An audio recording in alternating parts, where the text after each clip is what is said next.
In Spanish, the word armadillo means little armored one. They are mostly nocturnal. We've seen several at dusk and at night, but this one wandered about midday at Crooked River State Park.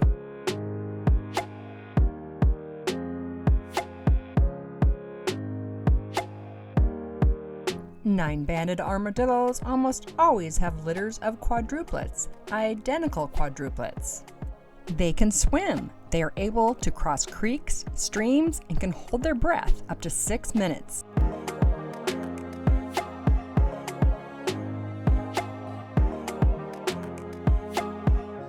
Nine-banded armadillos tend to jump or leap when startled. They don't roll up into a ball. They can jump 3, 4, and even 5 feet into the air. Hence, a lot of shells seen on the side of the road, hit by cars, and become roadkill. In the wild, they can live from 7 to 20 years, unless, again, hit by a car. They are mainly insectivores. They dig around with their snout, eating grubs, bugs, termites, spiders, worms, beetles, cockroaches, wasps, scorpions, fire ants, and even snails.